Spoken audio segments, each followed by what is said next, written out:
Bonjour. Bien, après avoir dessiné notre platine vue par-dessus, nous allons la dessiner sur la tranche. Alors, sur la tranche, ça va donner quoi? Ça va donner quelque chose comme ça. Alors, vous remarquerez ici le dégradé de gris. Quelque part, il faudra un peu le représenter pour faire comprendre au lecteur du plan qu'il y a ici une zone qui n'est pas du tout comme cette zone-là, une zone plate. Là, il y a une zone plutôt courbe. Alors, on verra comment faire quelque chose, un petit effet esthétique pour bien spécifier cette réalité. Bien, nous allons dessiner quelque chose de similaire. Retournons sur DriveSite. Donc, la platine du bas, RC, espace, je clique n'importe où, elle fait 200 de large, arroba, depuis ce n'importe où j'ai cliqué, arroba 200, et je remonte de 15,15. Voilà. DP, ça, du ce milieu, ici. Je sélectionne, ou je ne sélectionne pas avant, DP, je sélectionne l'objet, je descends. Bien, je dois faire maintenant une épaisseur. P.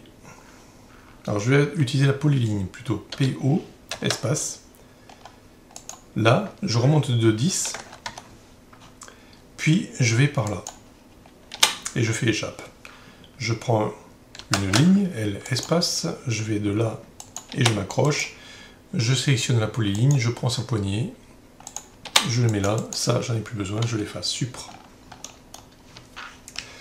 Je vais faire maintenant une polyligne, PO, qui va de là, je remonte pour faire cette platine ronde, je remonte de combien on avait dit? On avait dit 15, donc 15, je m'en vais par là de 160, 160, et je m'accroche sur l'extrémité. Ça, je le déplace, DP, entrée ou espace, je sélectionne l'objet, je prends son extrémité qui est là, je la pose là. Ce trait, je le prends, je le pose là. Vous voyez, on a reproduit la vue 3D de notre objet. Bien. Je vais faire une ligne et la basculer en mode axe. Il me sera utile par la suite. Les boulons, les trous pour les boulons. Je continue. CP. Je prends ça, je le prends là.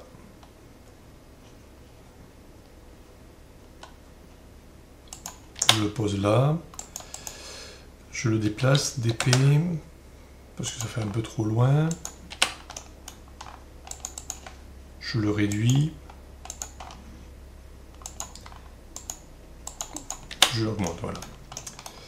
CP, je sélectionne de ce point de référence, je passe par là. J'aurais pu dire aussi CP 150 par là. C'est pas grave, c'est la même chose. Bien, les trous. Ce sont des trous qui sont... là, on n'est pas censé les voir. Donc, je vais faire deux lignes. AJ, je sélectionne l'objet. Pardon, je me suis trompé. AJ, je sélectionne l'objet. Je vire ça, j'en ai plus besoin. Et ces deux lignes, je les passe en mode caché. CP, ces deux lignes, de là vers là. Mais vous remarquez que j'avais fait des trous fraisés, donc ce serait quand même bien de le montrer. Alors je vais faire une autre chose. Je fais une ligne, vous voyez, je cherche à me créer des références. Je fais une ligne à nouveau. Je cherche pas trop à comprendre vraiment, en fait, j'explique. Une ligne à nouveau, voilà, de là à là. Ça, j'en ai plus besoin. Ces deux lignes, je les passe en mode caché. J'ajuste AJ, espace, je sélectionne les deux lignes. Je vire ça, après avoir fait espace. Vous voyez ça, j'en ai plus besoin du coup. MI pour les miroirs de ça et le miroir de ça. Je fais ça et je fais ça. DP, pardon, ben, je me suis trompé. J'annule, je fais U espace, et je vais copier CP, espace, ça, et ça. Je prends encore mon point de référence, la ligne d'axe, je pose, voilà. Pour être exact, il faudrait une ligne ici, et une ligne là. Je sélectionne les deux lignes, et je les affecte au calque caché. Voilà, j'ai bien reproduit la tranche de ce qui se passe dessus. Mais maintenant que c'est fait, en théorie, il ne faudrait pas que je recommence. Donc je vais faire comme d'habitude, je vais faire des blocs. CTRL Maj C, je prends le point de référence qui est le milieu ici, je sélectionne tout le monde, j'efface. Hop, mais j'ai trompé, excusez-moi. J'ai cliqué sur la feuille. Alors, CTRL Maj V, voilà. Et j'efface EF, espace, P pour précédent. Voilà. J'ai donc ici mon bloc. Je vais faire la même chose ici. CTRL Maj C, alors je prends le milieu du cercle comme référence, le centre. Je sélectionne tout le monde. E, CTRL Maj V, et je recolle au centre. E, F, espace P pour précédent, j'efface les précédents objets, et voilà, j'ai bien mon bloc. Celui-là, je peux le copier, CP, je prends le point milieu, je le pose là, et j'ai bien ma platine désormais solidaire de tout ça. Tout ça, désormais, j'en fais un autre bloc, CTRL Maj C, pardon, CTRL Maj C, je prends le milieu qui est là, je sélectionne tout le monde, CTRL Maj V, je recolle le bloc que je viens de fabriquer, j'efface EF, P pour les précédents objets qui m'ont servi à fabriquer le bloc, et voilà, il ne me reste plus qu'un bloc. Ce bloc est composé de deux blocs, le garde-corps et la platine. Ça, DP, je peux le mettre de côté. Ça me servira plus tard à faire ma mise en page pour expliquer les différents blocs et donner les différentes cotes en deux dimensions.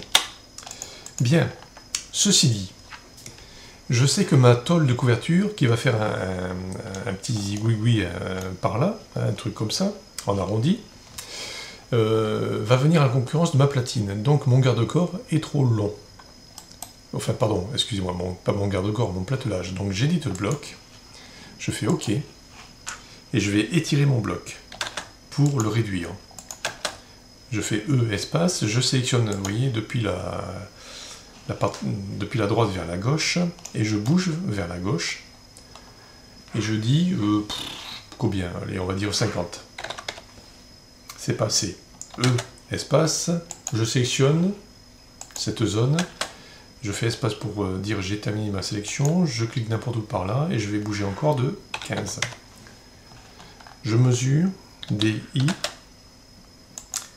je m'aperçois que je suis à combien? 4, un truc, ça n'a ni queue ni tête, donc je vais recommencer. Je vais faire E, je vais sélectionner que mon platelage, voilà, je le prends ici, je le pose là. Vous voyez, toujours dans le désir de faire des choses qui soient formelles, extrémité, extrémité, etc. Je vais refaire un étirement, E, espace, je resélectionne ma même zone, et de cette zone, je m'en vais ici, et là je donne une cote formelle de 10. Voilà. Désormais, j'ai formalisé mon platelage. Désormais, mon platelage sera 10 mm plus loin que la platine qui est là. Au bout du compte, mon platelage va finir DI à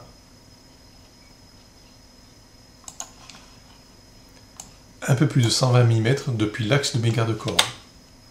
DI 72 mm depuis le bord de ma platine. Mais j'ai une dimension Alors ce sont des dimensions un peu biscornues, mais par contre j'ai absolument 10 mm depuis le bord de ma platine qui va accueillir le garde-corps, enfin qui accueille le garde-corps. Donc DI, j'ai bien ici une platine qui fait 200, vous voyez en X, c'est la cote qui m'intéresse, 200. Et de ces 200, j'ai 10 mm avant d'arriver à mon platelage. Voilà. Désormais, j'ai des cotes qui sont formalisées et je vais pouvoir maintenant me consacrer à ma console.